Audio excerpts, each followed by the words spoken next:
Olá pessoal, nesta aula vamos ver algumas definições iniciais, definição de fluido, quais os tipos de abordagens que a gente usa para o estudo da mecânica fluida de transferência de calor e os fenômenos de transporte em geral. As leis de conservação a gente não vai ver, a gente simplesmente vai revisar as leis de conservação que a gente vai usar nesta disciplina, que vocês já viram em disciplinas anteriores, para vocês terem a oportunidade de revisitar essas leis de conservação e como que elas funcionam. Vamos definir o que é um meio contínuo e o que são campos associados, né? E dentre esses campos do tipo escalar, vetorial e os tensores, ok?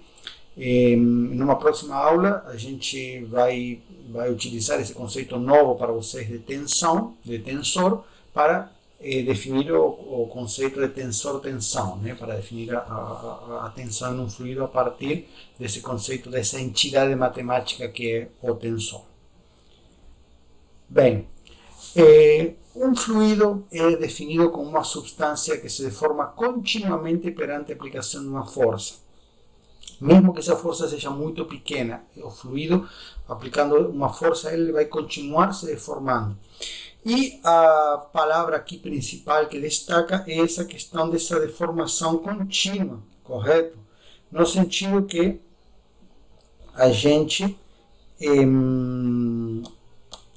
tem ele vai continuar se deformando enquanto a força estiver sendo aplicada. E uma característica que ajuda a gente com essa definição é a distinção entre um sólido e um fluido. Então temos aí nesta figura, do lado esquerdo, um material sólido, como que ele se comporta. Imaginemos que nós estamos cisalhando essa porção de material, né? Estamos aplicando uma força tangencial, conforme mostrado aqui, e o que vai acontecer? Conforme eu aplico essa força, eu vou ter ele vai se deformar, vai ter uma deformação angular, que a gente vai chamar de um ângulo gama.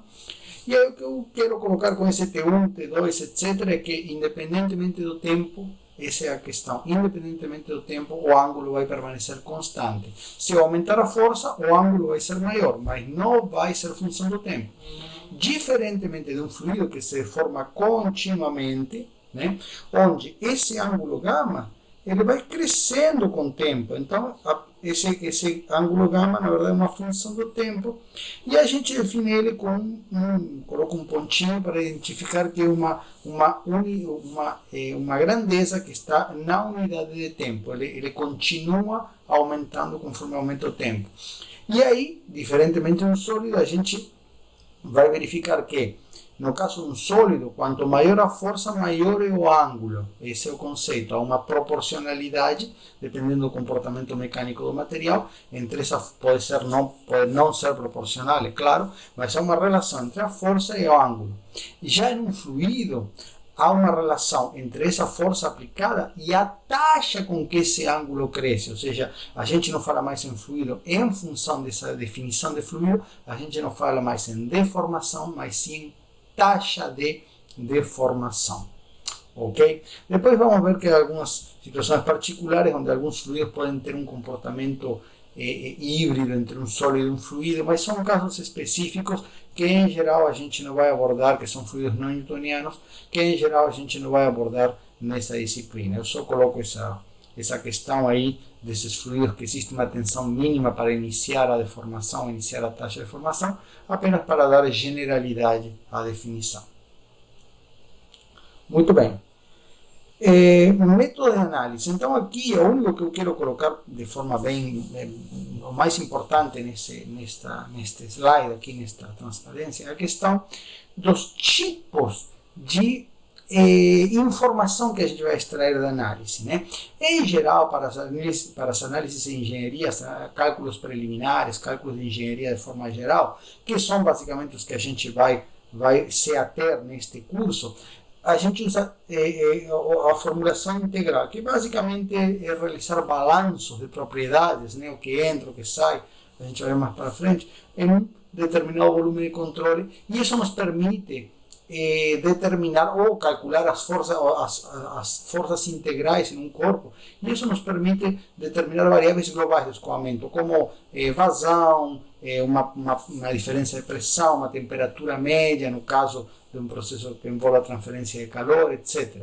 Diferentemente da formulação integral, da formulação diferencial, onde ela nos permite obter detalhes do escoamento, obter distribuições locais de temperatura, distribuições locais de pressão, de velocidade, etc. No entanto, esse tipo de formulação ela é mais comumente utilizada em projetos mais avançados de engenharia, onde a gente precisa ter informações mais detalhadas. E além disso, e essa é a questão mais importante, em geral, se requerem, ou seja, para a gente conseguir resolver as equações diferenciais muito complexas que governam a mecânica de fluidos, a gente precisa fazer muitas simplificações. Simplificações estas que acabam tirando muito, afastando muito o meu modelo da realidade que eu quero representar. Desta forma, e isso apenas como um comentário, porque está fora do escopo do curso, utilizam-se metodologias numéricas em muitas situações, que é simulação numérica em mecânica de fluidos, né, e transferência de calor, que são metodologias para resolver essas equações diferenciais sem tantas simplificações, ou seja, em cenários mais realísticos, ok? Mas, como eu coloquei, isso está fora do escopo do curso. E do lado experimental, também fazendo alguma relação aí entre essa questão das medidas locais, né, com relação à formulação integral e as medidas globais, as medidas locais, eu posso desenvolver experimentos onde eu quero apenas medir, por exemplo, qual é a vazão global que uma bomba me dá para uma determinada rotação. É um experimento global, né? Ou quero calcular o fluxo total, ou a quantidade de calor trocada por um determinado sistema. Okay? Então eu posso determinar isso a partir do que chama um experimento, onde eu tenho esses experimentos com medidas globais. E por outro lado, eu posso querer experimentalmente determinar temperaturas ou pressões ou velocidades em determinados pontos, e através dessas medidas locais do escoamento, que me dá esse detalhamento, né, do escoamento. Então, do lado experimental, tem a mesma relação, se eu posso fazer experimentos globais ou experimentos que me permitem determinar as características locais do escoamento. E uma coisa importante apenas que eu vou mencionar, que a gente vai abordar um pouco mais para frente, é a questão de um modo geral, design of experiments, que é uma área um pouco mais global, que envolve o projeto de experimentos, como que eu projetaria experimentos, quais são as variáveis principais que impactam no experimento. E dentro, um subtópico dentro dessa grande área, que está a questão do teorema Pi, que não é apenas o teorema Pi, mas a questão da adimensionalização. Aí se me acabou a página, mas é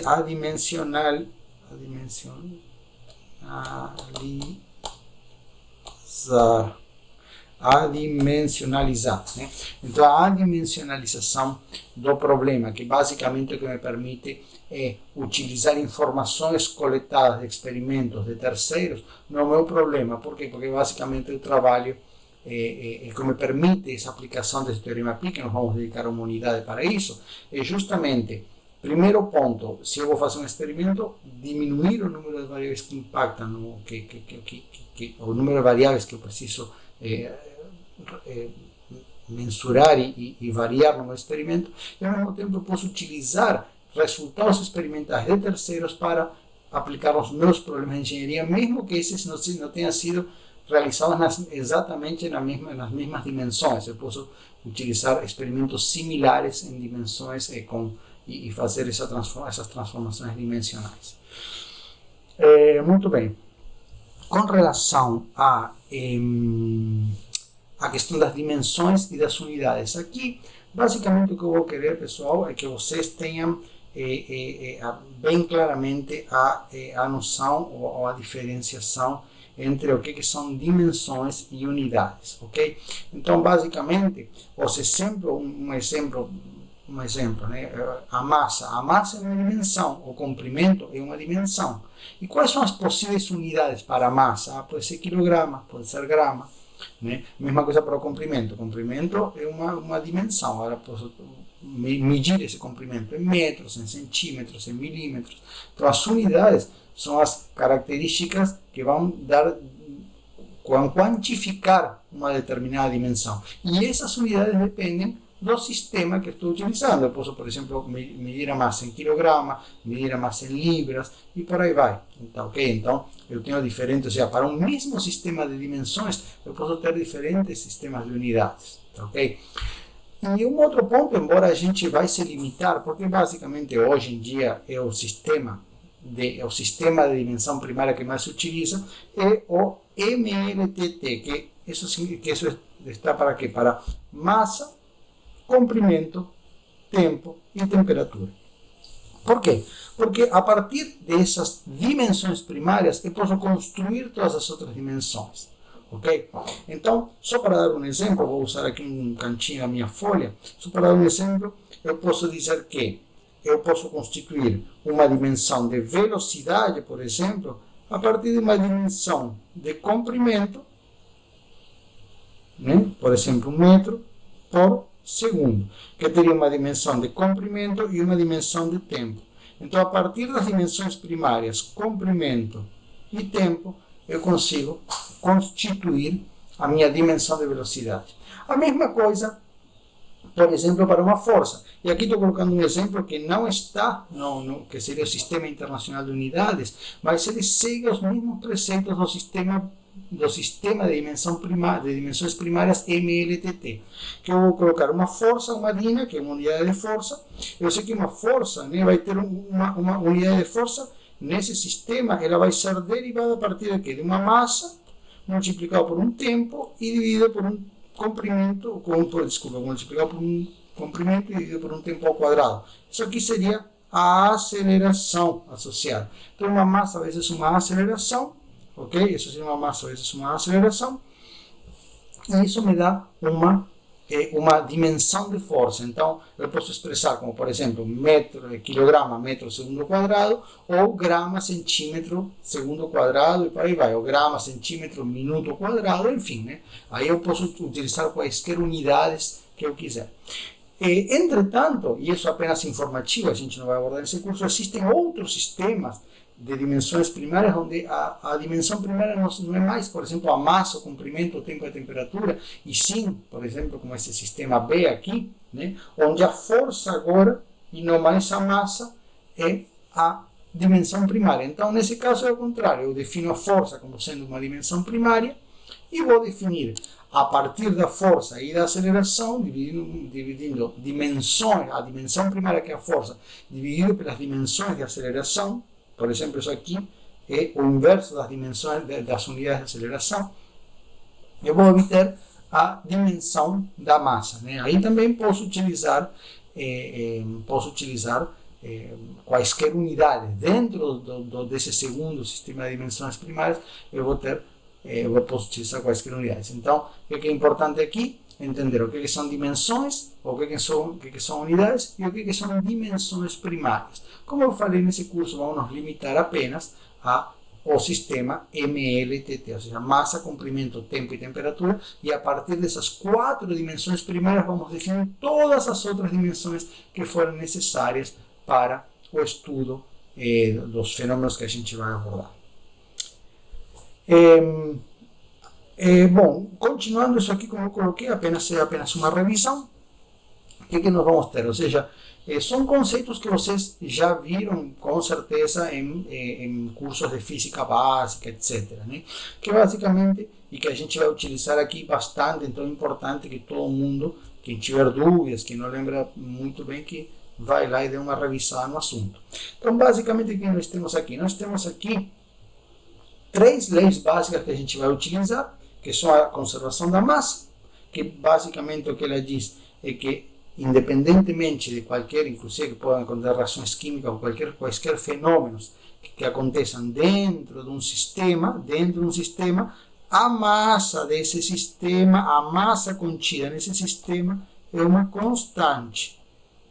E eu posso expressar isso como que um diferencial de massa é igual a zero. Ou seja, se a massa é constante, a variação dessa massa é nula. ok? Então essa é apenas a conservação da massa para um sistema. Aqui é importante enfatizar esse conceito de sistema, que depois nós vamos diferenciar a questão do sistema, volume de controle mais para frente, mas é importante entender que a variação da massa no sistema é nula, ou seja, a massa no sistema é constante. Com relação à quantidade de movimento, esse sistema que nós falamos cuja massa é constante, ele pode ainda estar sujeito a diferentes forças, né? Ele pode ter diferentes forças sendo aplicadas nesse sistema, que, conforme nós vamos ver, essas forças podem ser forças aplicadas através da superfície ou do volume desse sistema. Então, esse sistema vai estar sujeito a diferentes forças que estão sendo aplicadas sobre ele, ok? E aí, a lei de conservação da quantidade de movimento estipula que a variação da velocidade desse sistema, ou seja, esse sistema vai ter uma velocidade que vai ser representativa da média da velocidade desse sistema. Então, a variação da velocidade desse sistema em relação ao tempo, né, vai ser igual ao somatório de todas as forças que estão sendo aplicadas a esse sistema. Ok? Essa é a lei de conservação da quantidade de movimento que vocês conhecem. Só que agora nós temos que considerar que agora eventualmente essa porção de massa ela pode ser deformável, não é mais aquele corpo rígido que você está acostumado na física, mas essa massa pode ainda ser deformável. Agora, a variação da quantidade de movimento dessa massa multiplicada no tempo, multiplicada pela massa, pela própria massa do sistema, vai ser igual ao somatório de forças que estão sendo aplicadas. E por fim, a primeira lei da termodinâmica, que vocês conhecem como o princípio de conservação da energia, correto?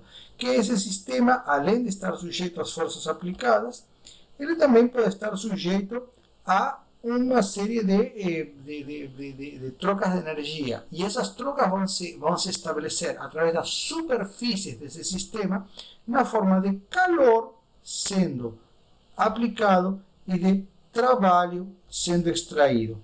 Por que o trabalho é extraído? Isso é uma questão de convenção de sinais. É por isso que tem esse sinal negativo, porque convenciona-se que quando o sistema está me entregando trabalho, esse trabalho é positivo. Né? Isso apenas por curiosidade vem da questão dos princípios, dos primórdios da termodinâmica, quando foi inventada a máquina de vapor, onde a máquina de vapor eu entregava calor, então eu considerava que o calor que entregava, que entrava no sistema era positivo, e essa máquina me entrega trabalho. Então esse trabalho que ela está me dando, esse trabalho que o sistema está me dando é positivo. Só que quando a gente vai considerar a variação de energia do sistema em si, como o trabalho que sai é negativo, tem que ter um sinal negativo na frente, para que a variação de energia seja positiva. Evidentemente, se eu estou entregando, por exemplo, se eu estou entregando trabalho ao sistema, a energia desse sistema vai aumentar. Então, a variação de energia em relação ao tempo vai ser positiva. E da mesma forma que se estou entregando calor, esse calor sim, quando ele entra é positivo, se estou entregando calor, a variação de energia também vai ser positiva. Uma coisa importante aqui apenas comentando, que esta forma, que é a que nós vamos utilizar neste curso da primeira lei da termodinâmica, ela é na forma de energia por unidade de tempo, ou seja, na forma de potência, ok? Por quê? Porque são processos que acontecem, né? Sempre em fluidos, em fenômenos de transporte, os processos estão acontecendo ao longo do tempo. Então, vamos considerar essas trocas de energia por unidade de tempo, ok? E um outro aspecto também que devemos considerar é que este trabalho ele é o produto das forças que estão sendo aplicadas, ou seja, o trabalho que está entrando ou saindo no sistema é consequência das forças e do deslocamento desse sistema. Só que, como a gente está considerando na unidade de tempo, ao invés de a gente considerar o trabalho como sendo a força aplicada vezes o deslocamento do corpo, a gente vai considerar agora que é multiplicado escalarmente pela velocidade desse corpo, desse sistema, e o resultado, na verdade, vai ser uma energia, então, por unidade de tempo, um trabalho por unidade de tempo, ou seja, uma potência. Né? Então, esse trabalho é definido como as forças Aí pode ser as diferentes forças, na verdade vai ser o somatório de todas as forças aplicadas, multiplicado escalarmente pela velocidade do sistema onde as forças estão sendo aplicadas. E por fim, isso aqui é apenas a título de comentário, a gente não vai trabalhar nesse curso com propriedades variáveis do fluido. A princípio a gente vai considerar que a densidade é constante, mas nos casos em que as propriedades dos fluidos, apenas para ilustrar que nos casos em que as propriedades dos fluidos são variáveis, a gente tem que incluir eventualmente equações de fechamento para essas propriedades. Nesse caso, uma equação que quizá vocês conheçam lá de algum curso de química ou de física, que é a equação de estado para gases ideais. Então, neste caso, um exemplo, a título de exemplo, a equação de estado para gases ideais, que relaciona a pressão, a temperatura e a densidade desse fluido. Ok? Apenas comentando por que essa equação, porque como todo sistema, você sabe muito bem disso, que para resolver qualquer problema matematicamente eu tenho que ter o mesmo número de equações e de incógnitas. Então nós temos que considerar que cada uma dessas leis de conservação, massa, quantidade de movimento e energia, representam equações que eu tenho disponíveis para resolver o meu problema. Caso eu tenha uma variável a mais, por exemplo, caso eu tenha a densidade variável ou eventualmente alguma outra variável que eu precisar calcular, eu tenho que ter mais equações para fechar o sistema, ou seja, para que o número de equações seja igual ao número de incógnitas. Bem, agora em termos apenas da hipótese contínua, o que é um meio contínuo? Nós sabemos que qualquer substância, seja sólida ou fluida, ela é formada por átomos, por moléculas com esses espaços vazios no meio. Só que esse conceito de hipótese contínua, na verdade, nasce do quê? Da necessidade de considerar, do ponto de vista da representação matemática, a gente vai representar matematicamente os campos, ou seja, as distribuições das propriedades. Por exemplo, nesse caso aqui estou exemplificando com a densidade, mas pode ser um campo de temperatura, pressão, etc. Quando eu vou representar esses campos, eu vou ter que esses campos vão variar ao longo do espaço, e esse espaço vai ser representado por coordenadas, e essas coordenadas pertencem aos números reais, basicamente. Então, basicamente, como por exemplo, eu vou ter uma temperatura, um exemplo um pouco mais simples, porque aqui estou considerando um espaço tridimensional. Mas é um exemplo simples. Eu vou ter uma temperatura que é a função de uma variável espacial x, ou seja, uma distribuição da temperatura ao longo do espaço x.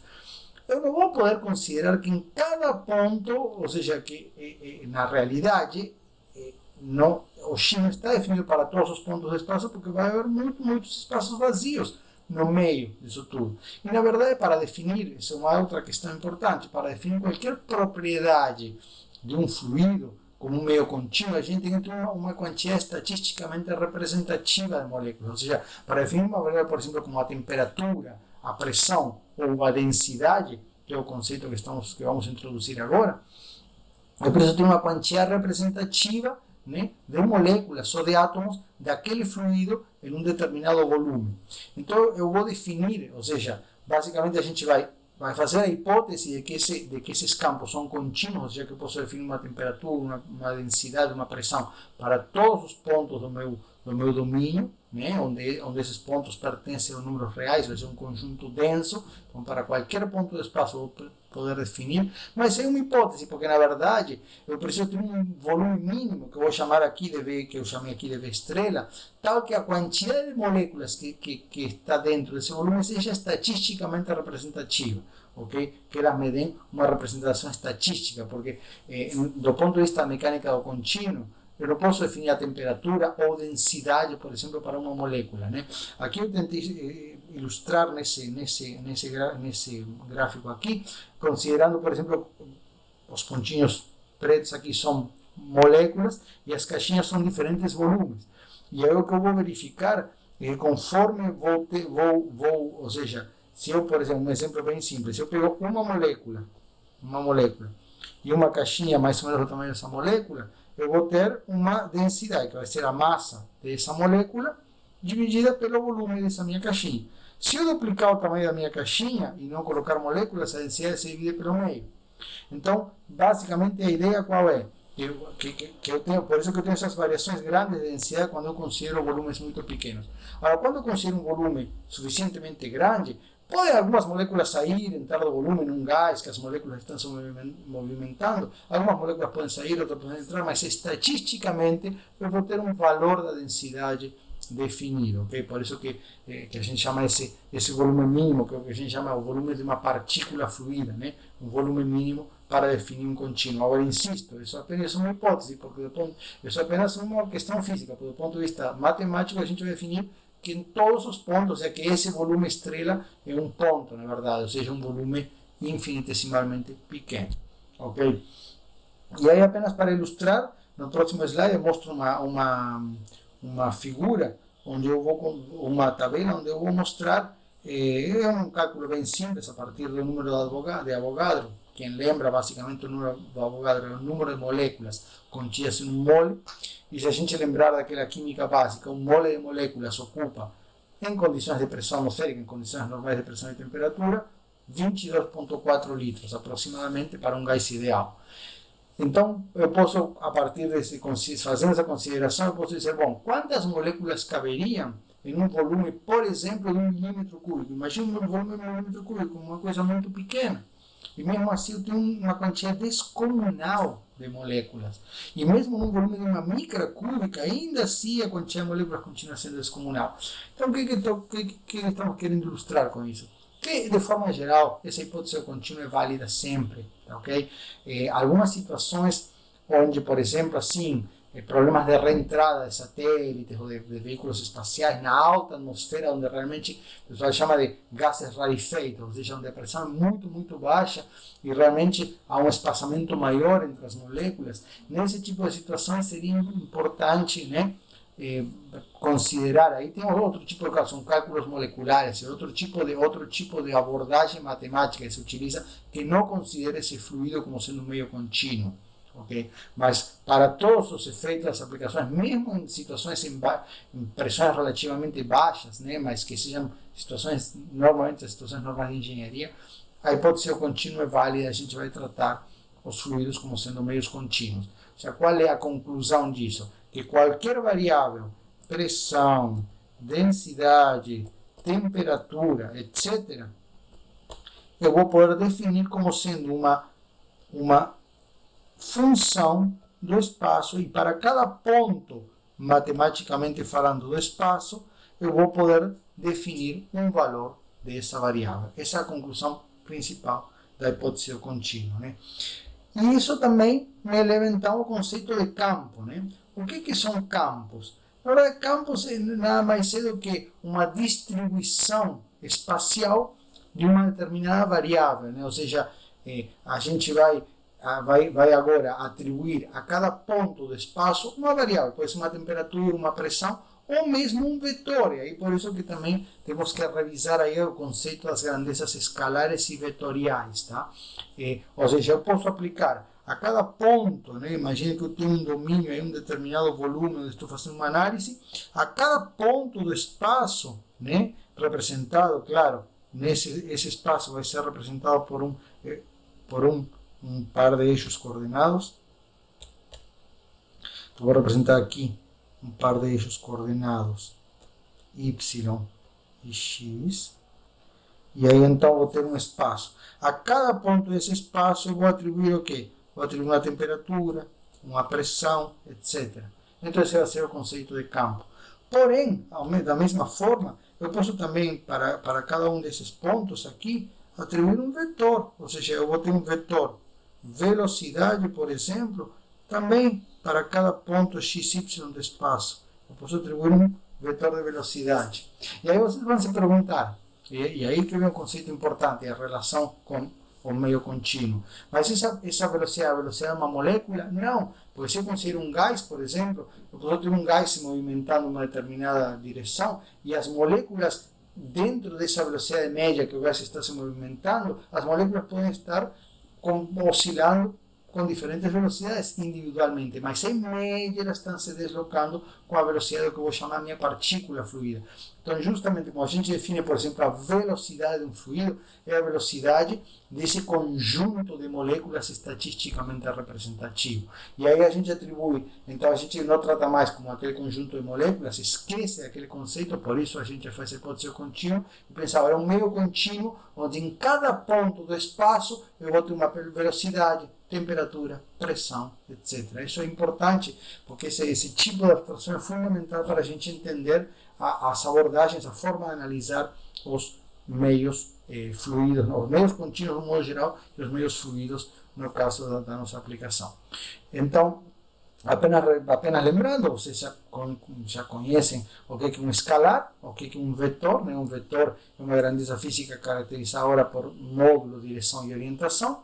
Tipicamente, a gente representa um vetor num sistema de eixos coordenados através das suas componentes, que nada mais são do que as projeções desse vetor nos eixos coordenados, né? Então, que a gente chama de U, V e W para o caso do vetor velocidade. E uma coisa interessante aqui é que a velocidade V, formada por três componentes, é um vetor. Só que cada uma das componentes dos vetores são escalares. Então a gente pode tratar como, quando a gente equacionar, colocar isso em equações, a gente vai ter, por exemplo, uma equação da conservação da quantia de movimento na forma vetorial, onde cada uma das equações vão ser equações escalares para cada uma das componentes. Então é importante entender digamos, essa decomposição dos vetores nas suas componentes e a gente acaba tratando como um conjunto de escalares. Mas também lembrando sempre que um vetor tem essas características, tem módulo, direção e orientação. E um conceito novo que a gente vai ver, por enquanto vou apresentar nesta aula vou só apresentar o conceito, na próxima aula a gente vai aplicar esse conceito à definição do tensor-tensão, é o conceito de tensor, justamente, né? Que é uma grandeza física um pouco diferente, onde, na verdade, a gente vai considerar agora um tensor representado por uma matriz, na verdade, de 3x3, uma matriz de 9 componentes. E a gente não tem como representar, diferentemente do vetor, por exemplo, que a gente tem uma representação física espacial de um vetor, né? A gente não tem como representar um tensor num espaço físico. Porém, o que a gente sabe, o que a gente pode definir é que o produto escalar de um tensor multiplicado por um outro vetor, ou seja, a gente vai chamar da projeção desse tensor na direção de A, ou seja, F, é a projeção desse tensor T na direção do vetor A. Tá, ok? É assim que a gente... E esse vetor F a gente pode representar. Ou seja, a gente não pode representar o tensor, mas pode representar o que seriam as projeções desse tensor nas diferentes direções. Tá, ok? Eu vou aqui... Se você imaginar aqui, eu tenho aqui, por exemplo, um tensor, considerando o tensor tau,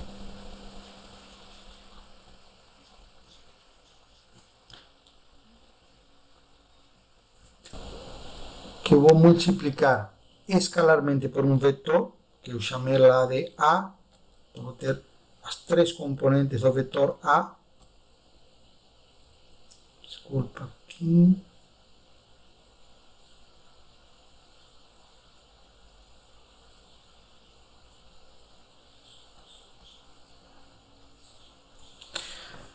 E aí, então, vou fazer um produto, como vocês conhecem, um produto de matrizes, só que nesse caso uma matriz de 3x3 por uma matriz coluna. Então, basicamente, vocês sabem que eu vou ter aqui o produto de esta linha por esta coluna, ou seja, tau 1, 1, A1, tau 1, 2, A2, tau 1, 3, A3, o produto desta linha por esta coluna, vai resultar aqui na primeira componente do vetor F. Então, nós vamos ter aqui F1, que vai ser a componente na direção x. Multiplicando essa segunda linha pelo vetor coluna, vou ter a segunda componente do vetor F, que vai ser a projeção, a componente do vetor F na direção y. E com a terceira, o produto da terceira linha pela coluna, vai ser a terceira componente do vetor F. Desculpa, na verdade, esta é uma componente na direção Z, ok? Então, isso aqui nada mais é do que o produto do escalar do tensor tal multiplicado pelo vetor A, ok? Na próxima aula, tá? Com essa questão dos tensores aplicados ao tensor tensão. E aí, apenas para encerrar, e com dois objetivos agora com essa próxima análise, que é fazer uma analogia para entender como que a projeção de um vetor para obter de um tensor, para obter uma componente dessa tensão projetada numa determinada direção, é análogo à projeção de um tensor, ok? Então, esse é o primeiro objetivo. E o segundo objetivo é revisar aí, para quem não está muito bem lembrado de geometria analítica, como que funciona, ou seja, o que representa o produto escalar de dois vetores, né? Então, por exemplo, considerando um vetor aqui V1, né? Esse vetor aqui V1, vamos imaginar assim, vamos fazer uma primeira, né, uma primeira análise. O produto escalar, vamos discutir o que significa esse produto escalar desse vetor, né, V1, em relação a N. Então, lembrando aqui da definição do produto escalar, é o módulo do vetor multiplicado pelo módulo do vetor N e multiplicado pelo cosseno de alfa. Ou seja, o que representaria esse V'Proj aqui? Esse V'Proj é a projeção do vetor V na direção de N, como se fosse a sombra, né? A projeção que o vetor V está fazendo na direção N. Então, o que acontece? Nessa situação, essa projeção seria, ou seja, vejam que quando eu multiplico um vetor por outro escalarmente, eu tenho um escalar, justamente, eu tenho uma grandeza escalar, uma grandeza de uma única componente, que na verdade nesse caso seria o quê? Seria o tamanho desse segmento V'Proj aqui, ok? Quando eu multiplico um tensor por um vetor, eu obtenho um outro vetor, né, que seria esse vetor F, que eu posso interpretar como sendo, nesse caso vai ser a força, nós vamos ver isso na próxima aula, vai ser um vetor F que resulta do produto escalar. E aí também, apenas lembrando que uma componente do vetor, né, por exemplo, a componente X do vetor, nada mais é do que a projeção desse vetor nos eixos coordenados. Então, como que eu faria isso? Eu vou fazer o produto do módulo do vetor V pelo módulo do vetor de base, lembrando que I é meu vetor de base na direção X, ok? E o meu vetor de base na direção X. Esse vetor base aqui, só um pouquinho, estou aqui, não estou conseguindo desenhar direito. Esse vetor de base na direção X, que é esse vetor aqui, I, ok? Esse vetor de base na direção X, ele tem módulo unitário. Lembrando que o vetor de base tem módulo unitário.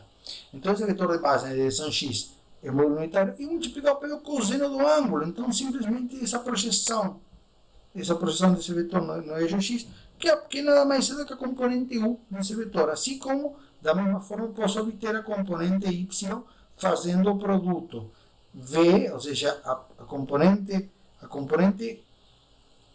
vertical do vetor nada mais é do que o produto escalar do vetor pelo vetor de base J. Desculpem aqui, o vetor de base J, ok?